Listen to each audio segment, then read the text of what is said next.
Hello বন্ধুরা, আপনারা সবাই কেমন আছেন? আশা করছি আপনারা সবাই ভালো আছেন। আমিও ভালো আছি। আমি অভিজিৎ মণ্ডল ইউটিউব চ্যানেলে আপনাদের সবাইকে স্বাগত। আপনারা ছোটোবেলা থেকে দেখে এসেছেন কিংবা জানেন যে একটি তাল গাছের একটি মাথা হয়। তো আমি আপনাদেরকে একটা ভিডিও দেখাচ্ছি যে যার একটি তাল গাছের এবং 16টি মাথা, এক ভিন্ন ধরনের তাল গাছ। আমাদের চোখের সামনে এই যে ভিডিওটা দেখতে পাচ্ছেন, এই ভিডিওটাতে দেখেন আপনারা 16টি মাথা দেখতে পাচ্ছেন। এটি একটি ভিন্ন ধরনের তাল গাছ। আপনারা হয়তো এর আগে কোনো দিন দেখেননি। একটি তাল গাছের 16টি মাথা এবং এই তাল গাছটি এবং ভিন্ন ধরনের তাল গাছ।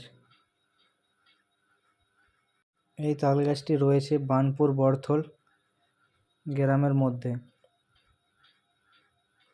আপনারা যদি কেউ জানেন তো এখানে এসে দেখে যেতে পারেন এই তাল গাছগুলির দৃশ্য, অদ্ভুত দৃশ্য। আপনাদের যদি ভালো লাগে লাইক, কমেন্ট, শেয়ার এবং সাবস্ক্রাইব করে দিও।